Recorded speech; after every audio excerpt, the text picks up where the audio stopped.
Hi, I'm Samuel Andreyevs. I'm a composer, and today I'm going to look closely at one of the most significant pieces of music of the late 20th century, the Kammerkonzert of Ligeti.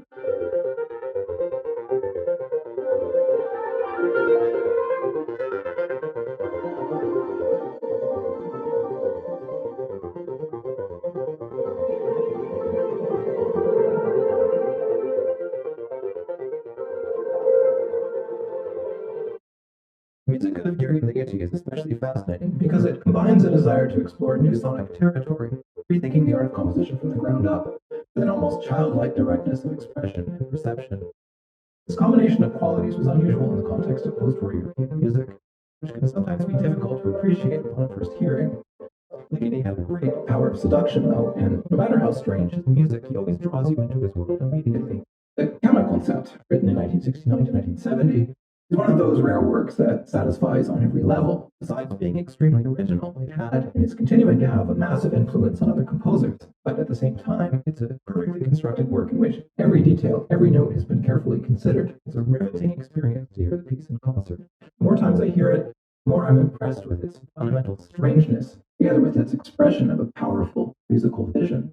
So, how exactly did Ligeti achieve this? Before I attempt to answer that question, I'd like to put this composer into his historical context and say a few things about his life.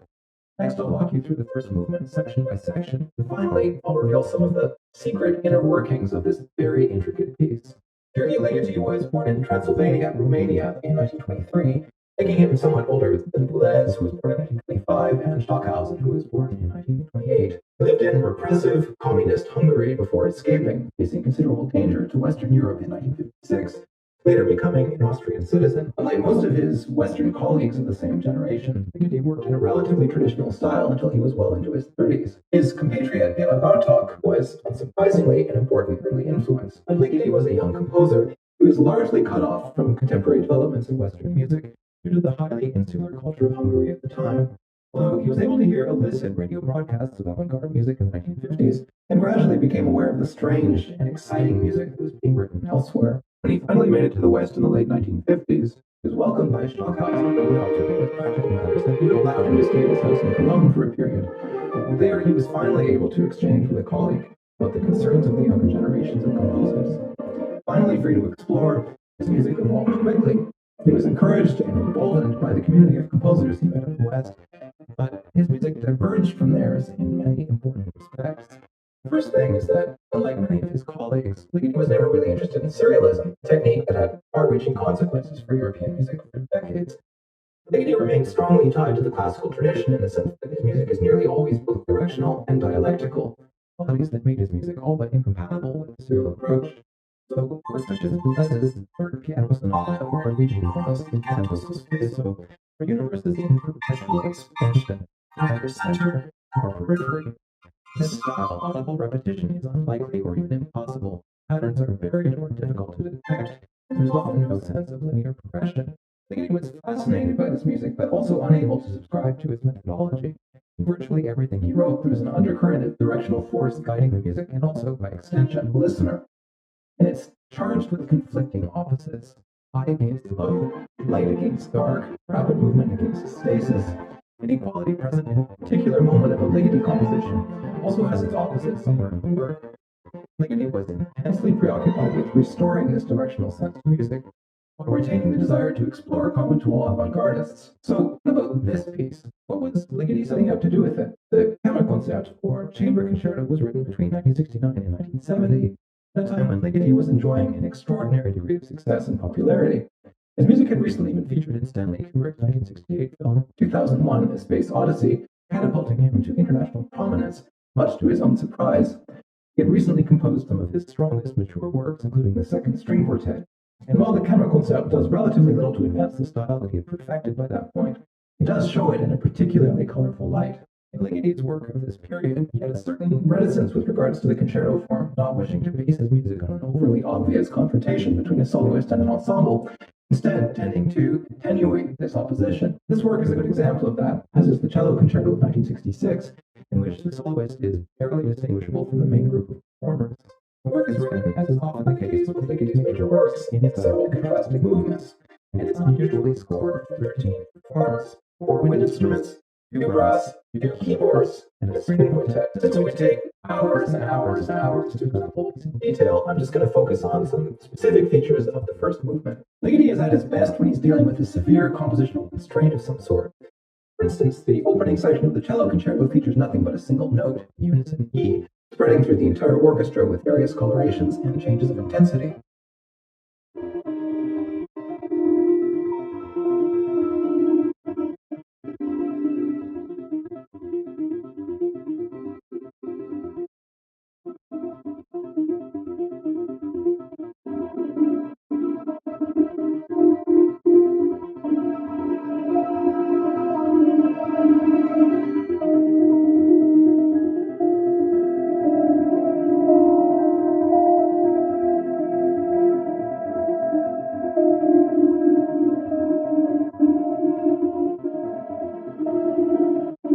In his early cycle of piano pieces, the Musica Ricercata, he limits himself to only a limited number of pitches in each piece, the first containing only 2 notes, the second containing 3, and so on, until the total chromatic is reached in piece number 11.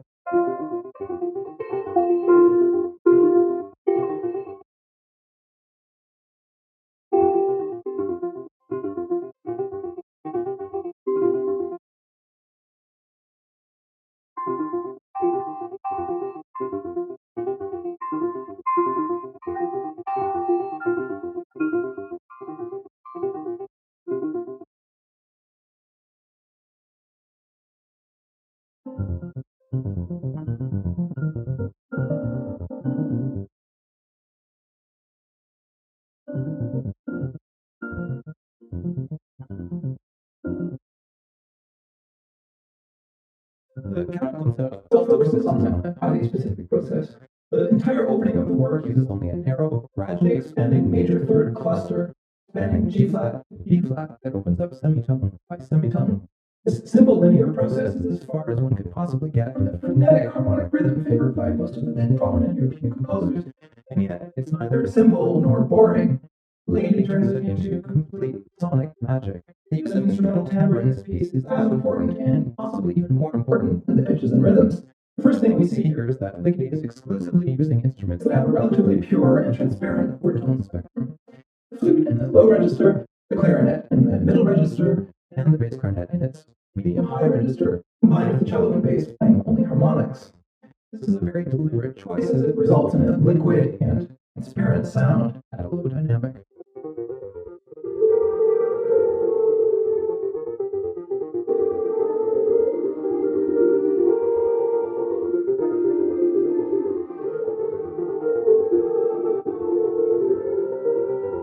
We also notice that there's a generalized principle of pitch in rhythmic complementarity here. So that's the way of saying that when the flute is playing one pitch, the clarinet will be playing a different pitch, and so on. So the resulting vertical sonority always consists of different pitches within the narrow confines of a major third cluster.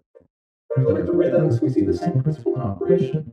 It ensures that no 2 instruments ever duplicate the same rhythm, thereby avoiding any perception of pulse or strong versus weak beats in the music. So, for example, at the end of part 1, we see a quintuplet in the flute, a sextuplet in the clarinet, a triplet in the bass clarinet, and a doublet in the cello. And yet, if you look at each individual part, you also see a continually changing array of rhythmic figures. Looking horizontally at the clarinet part, we see a dotted eighth, a quintuplet, a sextuplet, a quintuplet, and so on. So each individual horizontal strand is a coherent voice written in a continually changing array of rhythmic figures. There are vertical superpositions of all voices together at any given moment. This coherence of the vertical and horizontal dimensions stems directly from the principles of traditional counterpoint. The composer writes in a footnote that the music is not to be thought metrically. In other words, the bar lines don't signify division into weak and strong beats. Their only function here is to allow the musicians to remain coordinated, the music itself being a flowing continuum of sounds. Much of the time, the Kammerkonzert proceeds with seamless transitions between one musical texture and the next. The music is always in a state of becoming. Let's listen to the first 6 pages of the score. Pay special attention to the way in which the composer modulates between different groups within the instrumental ensemble. At first, the winds predominate, then he fades in the strings, and finally the stilesta, which is a keyboard instrument with a clear, bell-like sound. Notice how when the strings enter, we're playing gradually faster rhythms, which gives an internal movement and dryness in this otherwise completely static music.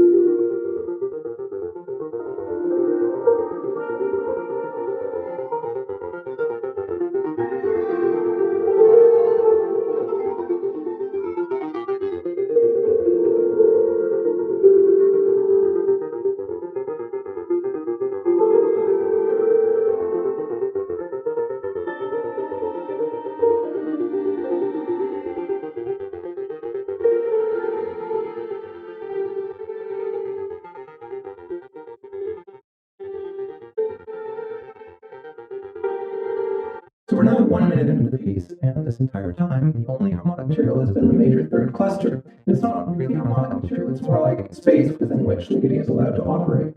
Also, up to this point, the music is preceded by alternating groups of instruments, so first the winds, then just the strings, and so on. Bar 14, a very soft held note played by the horn, is gradually introduced into the predominantly string-based texture. This pitch in B natural is in fact a significant structural marker, since for the first time, we're hearing a new pitch. Moving forward, we'll see that every time Ligeti introduces a new pitch or a group of pitches, there's a corresponding change in texture or in gesture. The horn's B natural is particularly significant in that it's the first time we've had a long held note in the piece. At bar 20, we have an interesting notational feature in keeping with Ligeti's style of this period. The harpsichord and celesta parts are written as a long continuum of grace notes without any particular tempo or rhythmic figures. Notes are simply to be played prestissimo possibile, as fast as possible.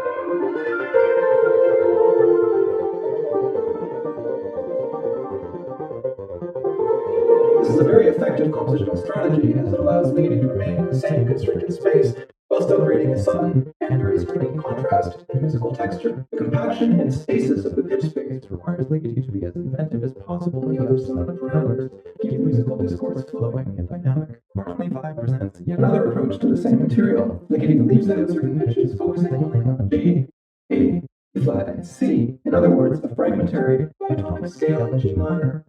This results in a hollowing out of the pitch space and a somewhat simpler, more transparent texture. Up to this point, the music has been somewhat featureless, presenting nothing that can be described as a fixed object with definite contours. Instead, music has had a sort of cloud-like or water-like quality. The first time we hear something that has the quality of an object in this piece is at bar 31, with two short phrases played by wind group. Here we have all four wind instruments playing in unison, almost. First figure, which is only 4 beats long, starts out with everyone playing together, and as you can see, in the end, it becomes like synchronized.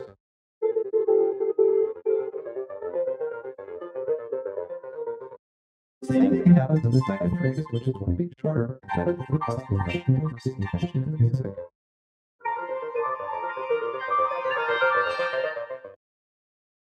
At bar 35, there's a gradual rarefaction in the music, the harmony becoming progressively thin out until only a single violin, playing a C sharp to D trill, remains.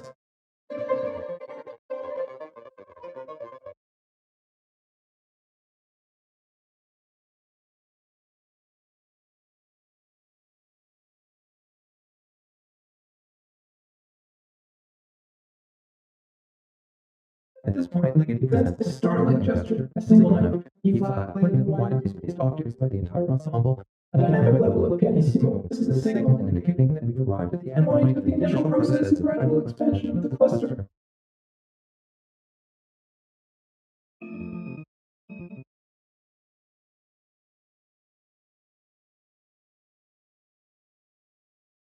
Obviously, though, the listener doesn't really hear this music in that manner. Instead, your attention is likely to be more focused on the sudden changes of gesture and texture on which so much of Ligeti's music depends. But these changes are made more subtle and more musically satisfying by the underlying harmonic processes that give them a function and a direction. In part 39, Ligeti starts over with an entirely new texture. While the E flat octaves are still dying out, he brings in a Hammond organ, a timbre that is not used up to this point, which plays a slow growl buttressed by unison colorations coming from the brass.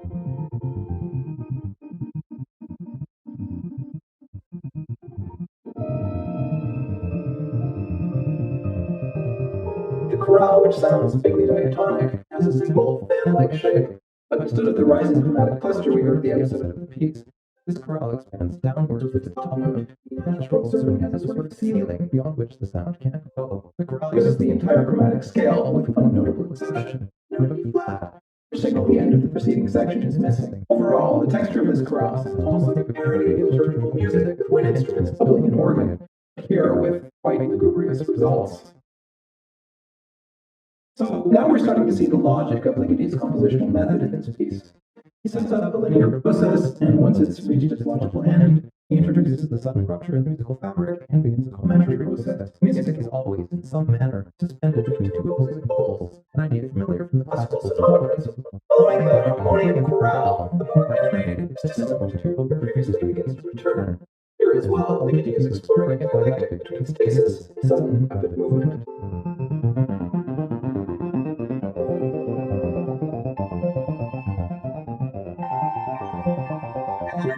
Ligeti introduces a short six-note meaning source. The expresses dramatically heard and widely spaced objects is of course liberty incongruous in the context of this decidedly athematic music.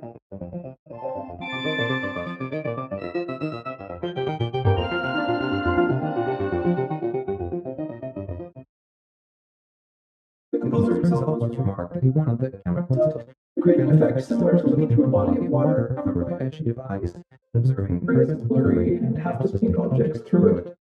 This seems as an example of his way of showing a striking, unusual musical idea, only to yank it away practically before it's even begun. A closer look at this theme reveals it to be constructed, along with practically everything in this piece, out of a simple chromatic fragment, a six-note scale covering all the chromatic pitches between D and G. Much of this piece is written with a technique that Ligeti described as micropolyphony. This is a way of creating an oval texture through the combination of many individual lines that are perhaps best understood as individual grains of sand on a beach. The individual notes themselves aren't so important. Music's too dense and complicated for the listener to follow individual lines in the polyphony. Instead, just follow the overall envelope of music, its shape, and the way it transforms over time. But this is still true polyphony, and it's written in a very sophisticated way. So now I'd like to look at the ingenious way that Ligeti structures his polyphonic voices in the first section of the piece. Remember, he has only a very restricted space within which to work the first several minutes of the piece, just a major third. Nevertheless, he manages to use the space in the most flexible and varied way imaginable. But how does he achieve this? Well, let's have a look. To start with, let's look at the first 4 bars of the flute part. It contains 39 individual pitches. In other words, a bunch of notes. But if we look closely at these pitches, we notice that they contain every possible combination of tones within the space of a major third, rising and falling, major and minor second thirds. So already we see that Ligeti is seeking to exhaust the possibilities contained within his material. So let's look at the clarinet part. It consists of 38 pitches. These pitches are in exactly the same order as those in the flute part, with one exception. The first is cut off. Notice that both the bass clarinet and the cello sequences are preceded by the pitch E flat, which is simply the final note of the 39-note sequence wrapped around upon itself. I think that Ligeti has done this to help ensure that the canon is not directly perceptible. Next, here's the bass clarinet part.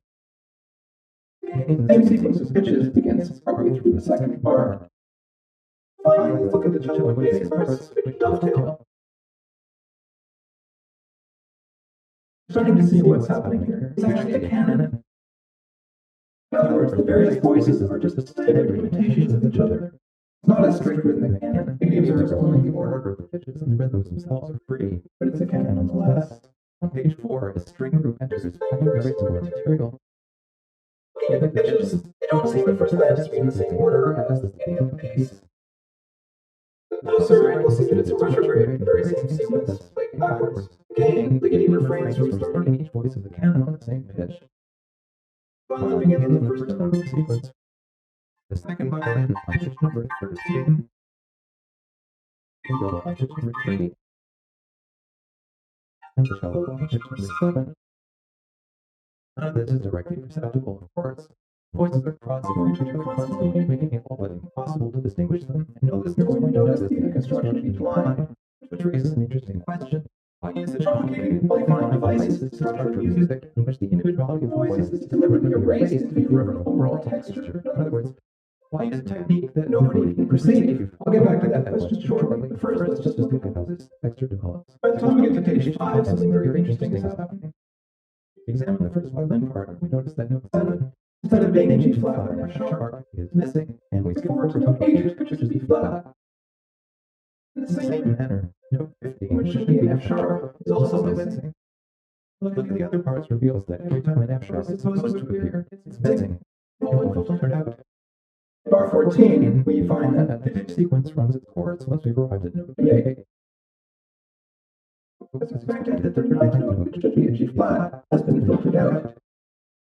In its place, we have a C flat, and then we keep going. E flat, E natural, E flat, A flat, and so on. This is the retrograde of the previous sequence. So once we arrive at the end, Ligeti flips the sequence around and proceeds backwards towards the beginning. This time, though, all the F sharps, rather than being omitted, have been replaced by B naturals. If you look a bit farther, we'll see that all the A flats have been replaced by Cs. So here's what the sequence looks like in its new filtered and filtered form. This gradual filtering process allows Ligeti to progressively slide in new elements, make certain digits disappear gradually, alter the character of his harmony, and otherwise slowly transform his materials in a linear fashion. In this particular case, it's a way of subtly opening up confined space, semitone by semitone, until the full chromatic scale is brought into play. Again, this is all very subtle, but the attentive listener will notice the harmony gradually starting to change. The reason Ligeti uses contrapuntal devices like canon, such as mannerisms, solely to set them up so that they escape our perception, is that they simply aren't meant to be heard. Instead, the point is to generate and to control a particular kind of surface with an inner life and overall movement that are carefully directed. If he had invented each line freely, it would be much more difficult to project an even, liquid surface in which no particular other combination of tones dominates.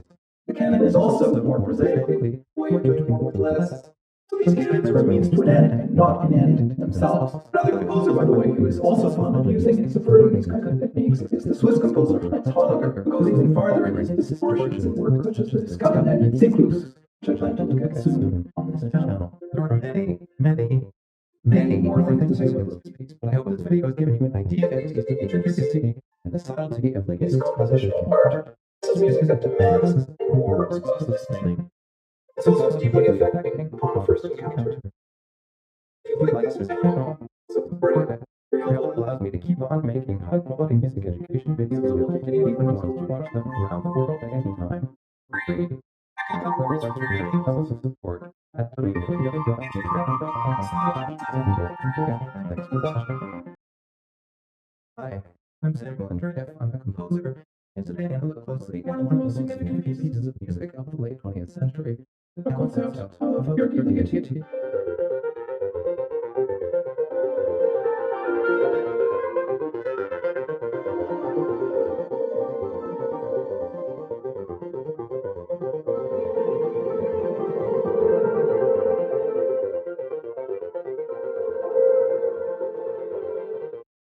Musica of Ligeti is especially fascinating because it combines a desire to explore new sonic territory, rethinking the art culture from the ground up, with an almost childlike directness to expression and perception. This combination of qualities was unusual in the context of European music, which can sometimes be difficult to appreciate upon its hearing. Ligeti had a great power of seduction, and no matter how strange his music, he always draws you into his world immediately. The Kammerkonzert, written in 1969-1970, is one of those rare works that satisfies on every level. Besides being extremely original, it had and is continuing to have a massive influence on other composers, but at the same time, it's a perfectly constructed work in which every detail, every note has been carefully considered. It's a riveting experience to hear the piece in concert. The more times I hear it, the more I'm impressed with its fundamental strangeness, together with its expression of powerful musical vision. So, how exactly did Ligeti achieve this? Before I attempt to answer that question, I'd like to put this composer into his historical context and say a few things about his life. Next, I'll walk you through his first movement, section by section, and finally, I'll reveal some of the secret inner workings of this very intricate piece. Ligeti was born in Transylvania, Romania, in 1923, making him someone older than Les, was born in 1925, and Chaka, who was born in 1988. Lived in repressive communist Hungary before escaping his considerable danger to Western Europe in 1956. Later becoming an Austrian citizen, unlike most of his Western colleagues in the same generation, Ligeti wrote a relatively traditional style until he was well into his 30s. His compatriot Bartók was surprisingly and importantly influenced, but Ligeti was a composer who was largely cut off from contemporary developments in Western music due to the highly insular culture of Hungary at the time. Although he was able to hear this in radio broadcasts of avant-garde music in the 1950s, and gradually became aware of the strange and exciting music that was being written elsewhere. When he finally made it to the West in the late 1950s, he was welcomed by Chaka, known for a period. The area is finally able to exchange with a colleague what the concerns from the other generations of composers. Finally free to explore, his music evolved quickly. He was encouraged and emboldened by the community of composers who esteemed him in the West, but his music diverged from theirs in many important respects. First thing is that, unlike many of his colleagues, he was never really interested in serialism, a technique that had far-reaching consequences for European music for decades. Ligeti remained strongly tied to the classical tradition in the sense that his music is nearly always directional and dialectical, qualities that made his music all but incompatible with the serial approach. So works such as Boulez's third piano sonata or Musica's canto so are universes in perpetual expansion, neither center nor periphery. In its style, audible repetition is unlikely or even impossible. Patterns are varied or difficult to detect, and there's often no sense of linear progression.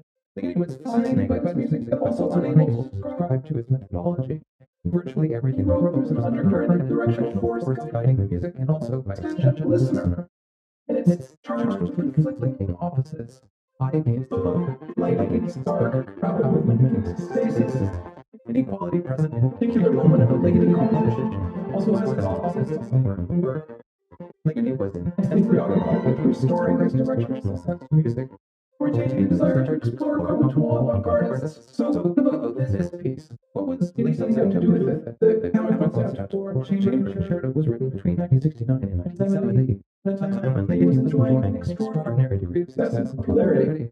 His music had recently been featured in Stanley Kubrick's 1968 film 2001: A Space Odyssey, catapulting him into international prominence. Much to his own surprise, he had recently composed some of his strongest mature works, including Second String Quartet.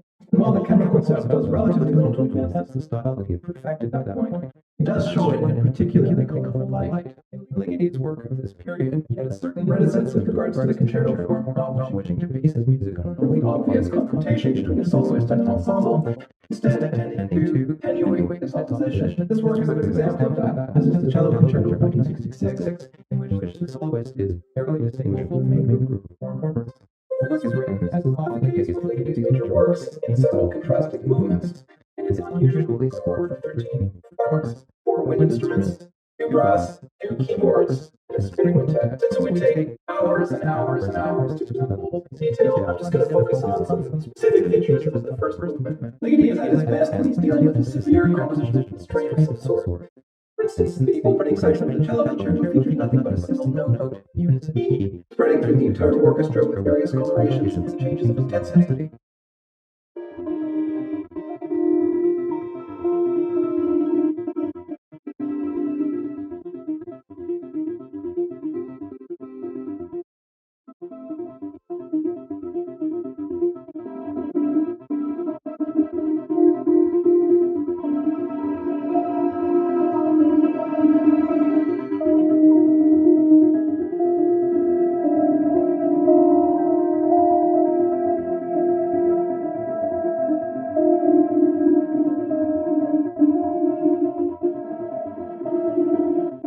His early cycle like piano pieces, the Musica Ricercata, he limits himself to a limited number of pitches in each piece. The first containing 2 notes, the second containing 3, and so on, until the total chromatic is reached in piece number 11.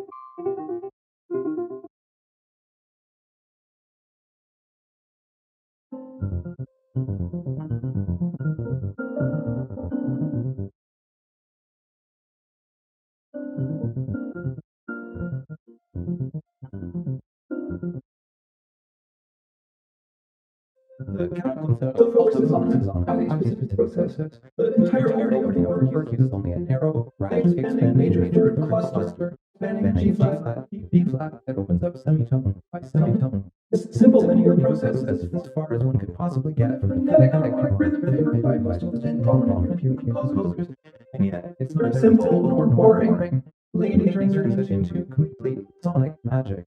The use of instrumental timbre in this piece is highly important and possibly even more important than the pitches and rhythms. The first thing we see here is that Ligeti is exclusively using instruments that have a relatively pure and transparent tone spectrum. The flute in the low register, the clarinet in the middle register, and the bass clarinet in its high register, combined with the cello and bass playing only harmonics. This is a very deliberate choice that results in a liquid and transparent sound at a low dynamic.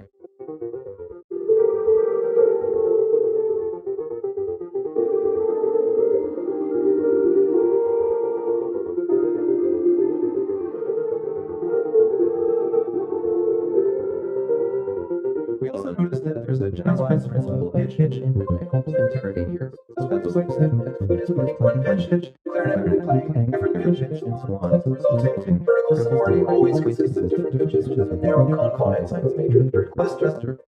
Look at the rhythms, we see the same principle of operation. Making sure that no two instruments for different cases rhythm, thereby avoiding perception of pulse or strong on-squeeze beats of music. So for example, at the end of part 1, you see a doublet on the flute, a sextuplet, a triplet in the bass clarinet, and a doublet in the cello. And yet, if you look at each individual part, you also see a continually changing array of rhythmic figures. Looking horizontally at the clarinet part, we see a dotted eighth, a quintuplet, a sextuplet, a doublet, and so on. So each individual horizontal strand is a coherent voice with a continually changing array of rhythmic figures. The vertical superposition of all the voices together at any given moment. This coherence of vertical and horizontal dimensions stems directly from the principles of traditional counterpoint. The composer writes in a footnote that the music is not to be thought of metrically. In other words, the bar lines don't signify division into two equal beats. Their only function here is to allow the musicians to remain coordinated, the music itself being a flowing continuum of sounds. Much of the time, the Kammerkonzert proceeds with seamless transitions from one musical texture and the next. The music is always in a state of becoming. Let's listen to the first 6 pages of the score. Pay special attention to the way in which the composer modulates between different groups of the instrumental ensemble. At first, the winds predominate, then he fades in the strings, and finally the stiletto, which is keyboard instruments to make clear, bell-like sound. Notice how the lyrics center they're playing gradually faster rhythms, which gives an internal movement and dynamism to otherwise completely static music.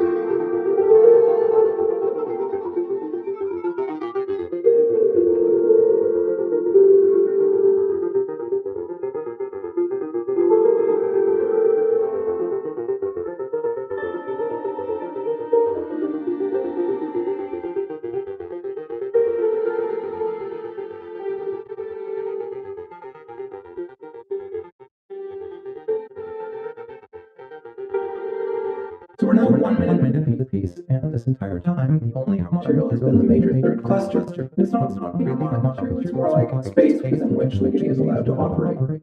Also, up to this point, the music has been by alternating groups of instruments, so first winds and just strings, and so on. Bar 14, a very soft telltale type of horn is gradually introduced into the predominantly string-based texture.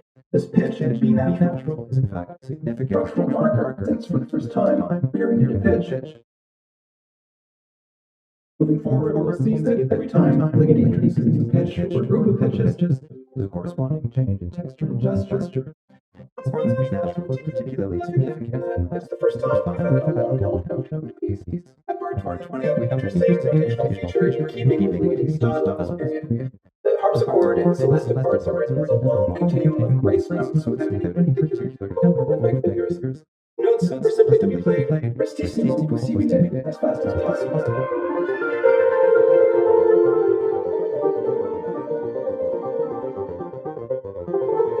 This is a very effective compositional strategy that allows Ligeti to remain in the same restricted space while still creating a sudden and very strict contrast to musical texture. The compaction and stasis of the pitch space requires Ligeti to be as inventive as possible in the sound parameters, keep the musical discourse flowing and dynamic. Part 25 presents another approach to the same material. Ligeti gives those pitches focusing only on G, A, E flat, and C. In other words, the fragmentary diatonic scale in G minor. This results in a hollowing out of the pitch space and a somewhat simpler, more transparent texture. Up to this point, the music has been somewhat featureless, presenting nothing that can be described as a fixed object with definite contours. Instead, music has had a sort of cloud-like or water-like quality. First time we hear something that has the quality of an object, and this is at part 31, with two short phrases by the wind move. Here we have all four wind instruments in unison. Almost. First figure is only 4 beats long, or so with everyone together, and as you can see, in the end, it becomes slightly synchronized.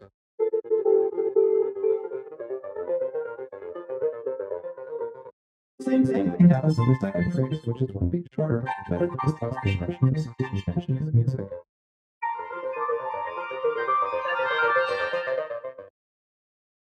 At part 35, there's a gradual rarefaction in the music, the harmony becoming progressively neutral until a single violin playing a C sharp to D trill remains.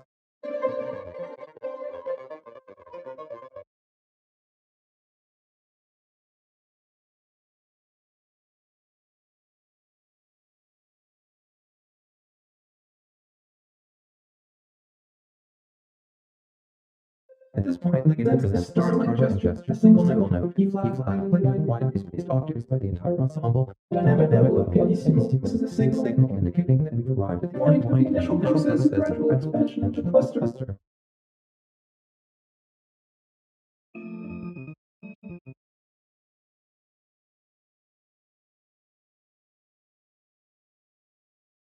Obviously, the listener doesn't really hear this music in that manner. Their attention is likely more focused on the sudden changes of the texture, on which so much of Ligeti's music depends.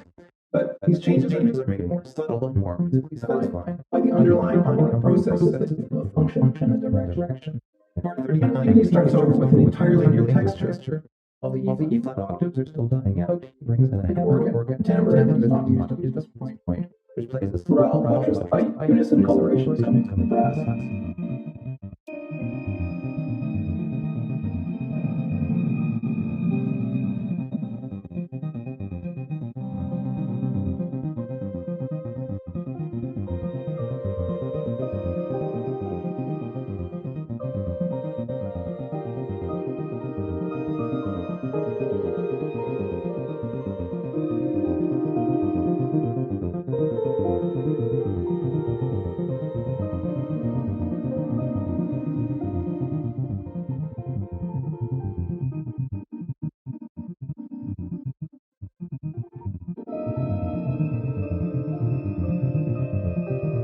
The chorale, which sounds vaguely diatonic, has a simple fan-like shape, but instead of the rising chromatic cluster which would be the opposite of the piece, this chorale expands downwards with the top note, natural serving as a ceiling beyond which the sound can't go. The chorale is the entire chromatic scale, with one notable exception, note flat, which signals the end of the preceding section is missing. Overall, the texture of this chorale is almost parody of liturgical music, when instruments bubbling an organ, here with quite rigorous results. So now we're starting to see the logic of Ligeti's compositional method in this piece. He sets up the linear process, and once it's reached its logical end, he introduces the sudden rupture in the musical fabric and begins the metric process. Music is always, in some manner, suspended between two opposing poles, an idea familiar from the classical composers. Following the harmonium chorale, the more animated, statistical material previously return. Here as well, Ligeti is exploring a break by dialectic stasis, sudden rapid movement.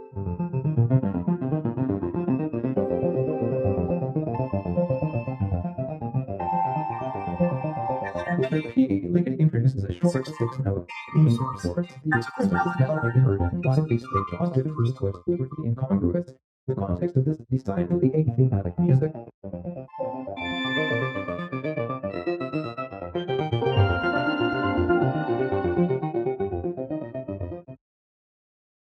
The composer himself once remarked that he wanted the Kammerkonzert to create an effect similar to looking through a body of water covered by a sheet of ice, and observing a very blurry, half-distinct objects through it. This theme is an example of his way of showing striking, unusual musical idea, only to yank it away practically before it's even begun. A closer look at this theme reveals that it was constructed, along with practically everything in this piece, out of a simple chromatic fragment, a 6-note scale covering all the chromatic between D and G. Much of this piece is written with a technique that Ligeti described as micropolyphony. This is a way of creating a full texture, the combination of many equal lines that are best understood as individual grains of sand on each. The individual notes themselves aren't so important. Music's too dense and complicated listeners follow individual lines, polyphony. Instead, just follow the overall envelope of music, shape, and the way it transforms over time. But this is still true polyphony, and it's written in a very sophisticated way. So now I'd like to look at the ingenious way that Ligeti structures his polyphonic voices in the first section of the piece. Remember, he has very restricted space within which to work for several steps of the piece. He's just a major third. Nevertheless, he manages to use the most flexible and very imaginable. How does he achieve this? Let's look. Start with, let's look at the first 4 bars of the third part. It contains 39 individual pitches. In other words, a bunch of notes. But if we look closely at these pitches, we notice that they contain every possible combination of tones from this piece of third, rising, falling, major, minor, second, third. So already Ligeti is seeking to exhaust the possibilities contained in his material. So let's look at our network. It consists of 38 pitches. These pitches are in exactly the same order as the third part, with one exception. The first is off. Notice that both the bass clarinet and the cello sequences are received pitch flat, which is simply the final note of the 39-note sequence after round upon itself. I think that Ligeti has done this to help ensure that the canon is not directly subtotal. Next, here's that part. Game sequencing pitches begins partway through the second bar. Finally, let's look at the cello and bass parts dovetail. Starting to see what's happening here. It's actually a canon. In other words, the various voices are just staggered imitations of each other. It's not a strict canon. It observes only the order of the pitches, and the rhythms themselves are free, but it's a canon nonetheless. On page 4 is string group enters very similar material.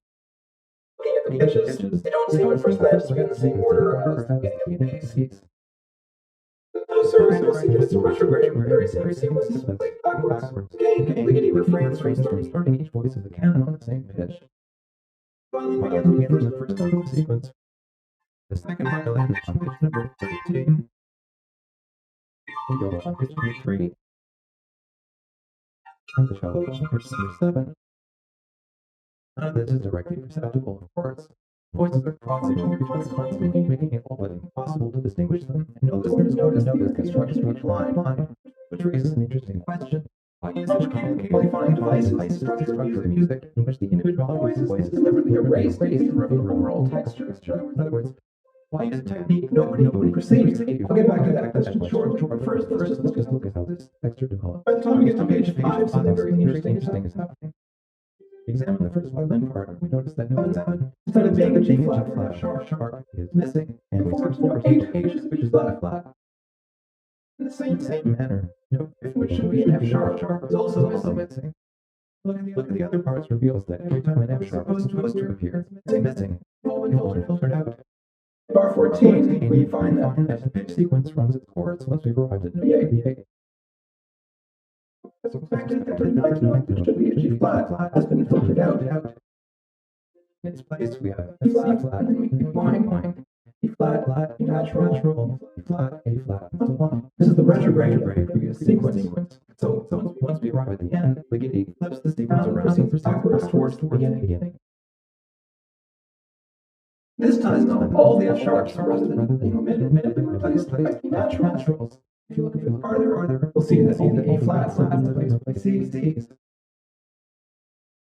So here's what the sequence looks like in its new altered and form. It's gradual filtering process allows Ligeti to progressively slide down the elements, make certain pitches appear gradually, alter the character's harmony, and otherwise slowly transform the materials near in fashion. In this particular case, it's a way of slowly opening up fine space, semitone, until the full chromatic scale is playing. Again, this is also very subtle, but the attentiveness in our is the harmony gradually starting to change. The reason Ligeti uses contrapuntal devices like the canon in such a manner is only to set them up so that they escape our perception, is that they simply aren't meant to be heard. Instead, the point is to generate and control a particular kind of surface for the inner life and overall movement that are carefully directed. If he had invented each line freely, much more difficult to project an even liquid surface in which no particular combination dominates. The canon is also more prosaically way of doing less. So these cases turn means to an end, and not an end in themselves. Another composer, by the way, who is also fond of using and subverting these kinds of techniques is the Swiss composer Heinz Hollander, who goes even farther in his distortions of works such as Kavanagh, Cyclus, which I plan to look at soon on this channel. There are many more things to say about this piece, but I hope this video has given you an idea of the intricacy and the subtlety of the composition art. This is music that demands words close listening. It's also deeply effective on the first encounter. If you like this channel, support it. Your help allows me to keep on making high-quality music education videos to anyone who wants to watch them around the world at any time. Free. I got this work with varying levels of support at www.patreon.com/Samuel. Thanks for watching. Hi, I'm Samuel Andreyevs. I'm a composer, and today I'm going to look closely at one of the most significant pieces of music of the late 20th century, the concept of Ligeti.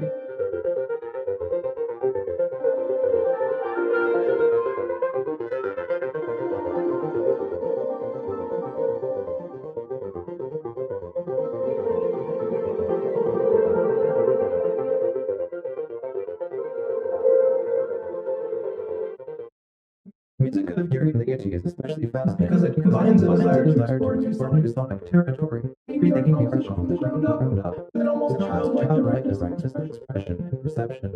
This combination of qualities was unusual in the context of European music, which can sometimes be difficult to appreciate just hearing. Ligeti had a power of seduction, though, and no matter how strange his music, he always draws you into his world immediately. The Kammerkonzert, written in 1969-70, is one of those rare works that satisfies on its level, besides being extremely original, and has continuing to have a massive influence on the composer, but at the same time, it's a perfectly constructed work. Every detail, every note is carefully considered. It's a riveting experience to hear the piece in concert. The more times I hear it, the more I'm impressed with its fundamental strangeness, together with its expression of a powerful musical vision. So how exactly did Ligeti achieve this? Before I attempt to answer that question, I'd like to put this composer into his historical context and say a few things about his life. Next, I'll walk you through the first movement, section by section. Finally, reveal some of the secrets, inner workings of this very intricate piece. Ligeti was born in Transylvania, Romania, in 1903, making him somewhat older than Samuel Andreyevs, Stockhouse, who was born in 1928. Lived in oppressive communist Hungary before escaping considerable danger to Western Europe in 1966, later becoming Austrian citizens. And like most of his Western colleagues of the same generation, Ligeti a relatively traditional style until he was well into his 30s. His compatriot Bartók was surprisingly an important influence. Ligeti was a composer who is largely cut off from contemporary television and Western music due to the highly insular culture of the time. He was able to hear illicit radio broadcasts of avant-garde music in the 1960s and gradually became aware of the strange and exciting music elsewhere. When he finally made it to the West in the late 1950s, he was welcomed by allowed him to study alone for a period. There he was finally able to exchange with a colleague about the concerns of younger generations of composers. Finally explore his music more quickly. He was encouraged to emboldened by the community of composers he met in the West, but his music diverged from there in many important respects. The first thing is that, unlike many of his colleagues, he was interested in serialism, technique that had far-reaching consequences for European music for decades. Ligeti remained strongly tied to the classical tradition in the sense that his music always directional and dialectical, qualities that made his music all but incompatible with a serial approach. So works such as Lese's Third Piano Sonata or Luigi's Cantos Spesso are universally intellectual expansion, neither center nor periphery. In this style, audible repetition is unlikely or even impossible. Patterns are varied or difficult to detect. There's often no sense of linear progression. Ligeti was fascinated by his music, but also unable to subscribe to his methodology. In virtually everything he wrote, an undercurrent of directional force guiding the music and also the listener. And it's charged with conflicting opposites. High against low, light against dark, rapid movement against stasis. Inequality present in particular moment of a Ligeti composition also has its opposites somewhere in the work. Ligeti was intensely preoccupied with restoring his directional sense of music, retaining the desire to explore powerful avant-garde artists. So this piece, what was he setting out to do with it? With the Kammerkonzert, chamber concerto was written between 1969 and 1970, at a time when Ligeti was enjoying extraordinary degrees of popularity. His music had recently been featured in Stanley Kubrick's 1968 film 2001: The Space Odyssey, catapulted him into prominence, much to his own surprise. He had recently composed some of his strongest mature works in second string quartet. And while the Kammerkonzert does relatively little to enhance the style that he had perfected by that point, it does show particularly light. Ligeti's work of this period, yet its reticence with regards to the concerto form, not wishing to base his music on the obvious computation between a soloist and an ensemble, instead adhering to attenuate his opposition. This work is a good example of that, as is the cello concerto in 1966, in which the soloist is barely distinguishable main group performers. His work is written, as is often the case with his major works, in several centralized movements, and it's unusually scored for 13 performers, 4 wind instruments, 2 brass, 2 keyboards, and a string quartet. And so it would take hours and hours and hours to present the whole detail. I'm just going to focus on some specific features of the first movement. Ligeti is at his best when he's dealing with these severe compositional restraints of some sort. For instance, the opening section of the cello features nothing but a single note, unity E, spreading through the entire orchestra with various colorations and changes of intensity.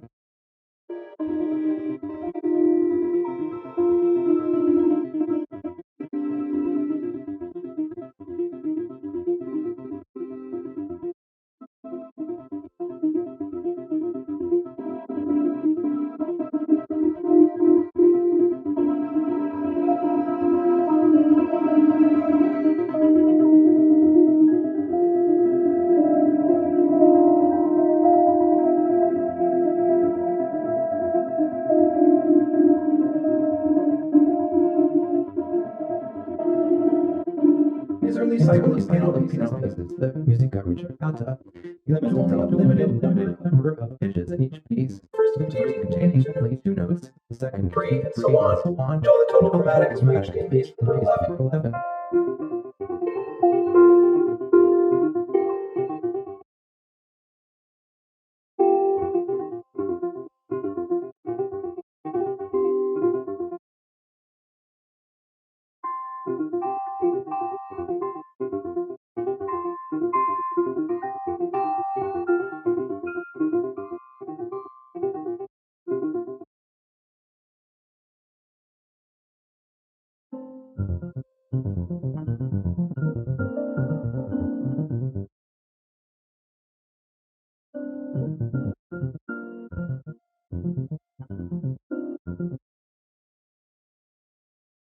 The Kammerkonzert focuses on these process. The entire opening work uses only a narrow, gradually expanded major cluster spanning G flat, B flat that opens up semitone by semitone. This simple linear process is as far as one could possibly get from kinetic rhythm favored by prominent composers. And yet, it's simple nor boring. Ligeti turns it into complete sonic magic. The use of timbre in this piece is as important and possibly even more important than pitches and rhythms. The first thing we see here is that Ligeti is exclusively using his relatively pure and transparent tone spectrum. The flute and the low register, the clarinet, middle register, and the bass clarinet in its high register, combined with the cello and bass only harmonics. This is a very deliberate choice, results in a liquid and transparent sound at a low dynamic.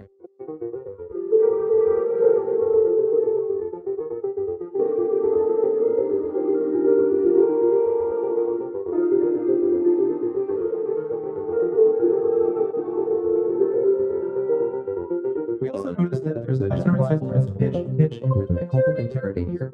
That's a way of saying that his playing is one pitch, clarinet, different pitch, and so on. So resulting vertical sonority always consists of 2 pitches with a narrow confines of a cluster. Look at the rhythms, we see the same operation. Ligeti ensures that 2 instruments produce a rhythm, thereby avoiding any perception of false or strong weak beats of the music. So, for example, at the end of part 1, we see a quintuple in the flute, a sextuple clarinet, a triplet, bass clarinet, and a doublet, cello.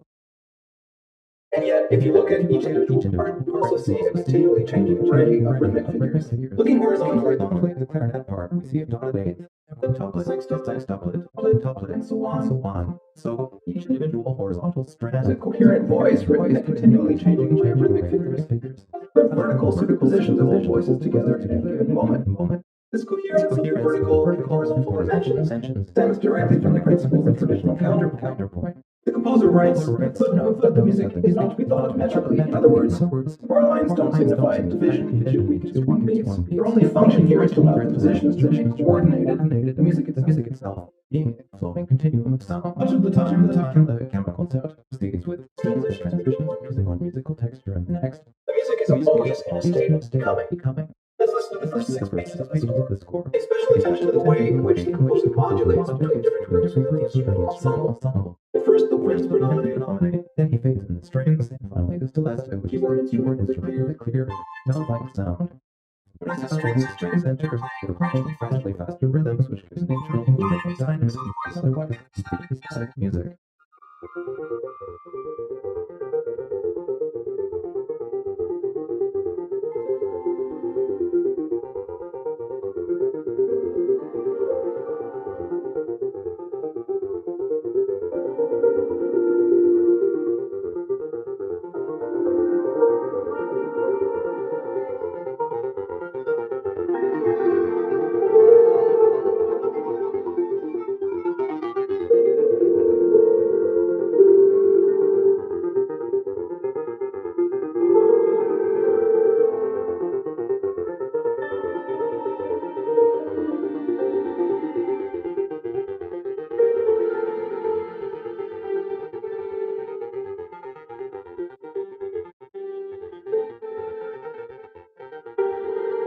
So we're now one minute into the piece, and this entire time, the only material has been the major third cluster. It's not really harmonic, it's more like space within which Ligeti is allowed to operate. Also, up to this point, the music is by alternating instruments, so winds and just the strings, and so on. Bar 14, a very soft tone is gradually introduced into the predominantly string texture. This pitch, being natural, is in fact a significant marker, since for the first time, hearing a new pitch. Moving forward, we'll see that every time Ligeti introduces a new pitch or group of pitches, there's a corresponding change in texture. Horns be natural is particularly significant. It's the first time we've had a whole piece. At bar 20, we have the interesting feature keeping style this period. The harpsichord and celeste parts are written as a long continuum of place notes without any particular tempo figures. Notes are simply to be played prestissimo as fast as possible.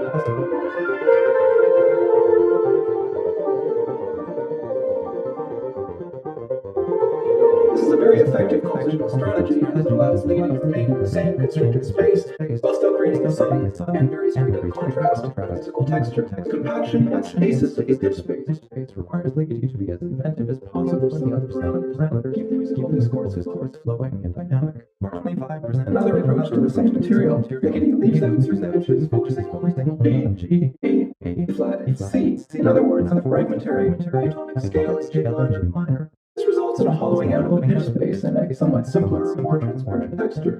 Up to this point, the music has been somewhat featureless, presenting nothing that can be described as a fixed object and contours. Instead, music has had a sort of cloud-like, water-like quality. First time we hear something that has the quality of object is at bar 31, with two short phrases played by the wind group. Here we have all four wind instruments unison, almost. First figure, which is only 4 beats long, or something together, and C. At the end, it becomes synchronized.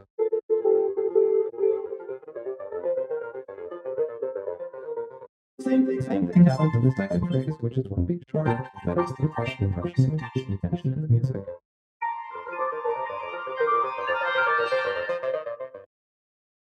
At bar 35, there's a gradual rarefaction in the music, the harmony becoming progressive with the note until only a single violin, playing a C sharp to D trill, sings.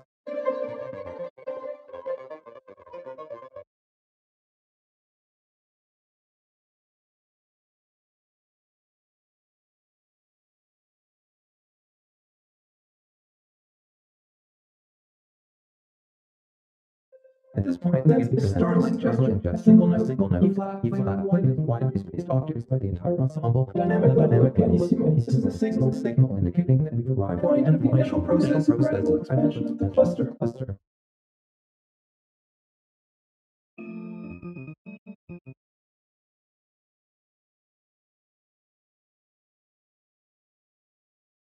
Obviously, the listener doesn't really hear this music in that manner. Your attention is likely to be more focused on the sudden changes in texture, which so much of Ligeti's music depends. But these changes are made more subtle and more musically satisfying by the underlying process of function, direction. Anything he starts over with an entirely new texture. All the E flat octaves are still dying out. He brings in an organ or timbre that he's not used at this point, which plays a style buttressed by unison colorations, grass.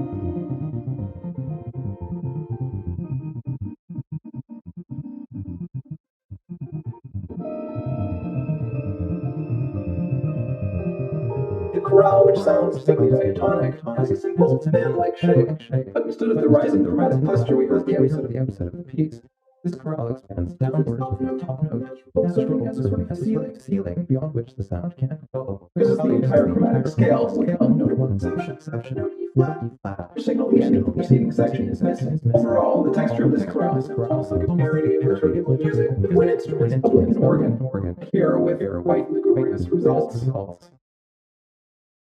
So now we're starting to see the logic of Ligeti's compositional method in this piece. He sets up a linear process, and once it's reached its logical end, he introduces the sudden rupture in the musical fabric and complementary process. Music is always, in some manner, suspended between two opposing poles, an idea familiar to all classical footprints. Following the harmonium chorale, animates just a moment previously return. Here as well, Ligeti is exploring dynamic stasis, sudden rapid movement.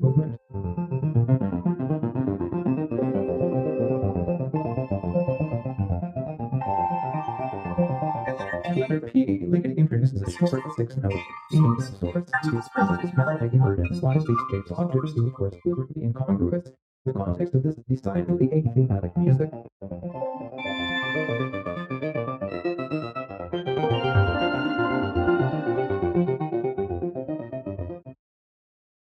The composer himself once remarked that he wanted the Kammerkonzert to create an effect similar to looking through a body of water covered by a sheet of ice, and observing blurry, half-distinct objects through it.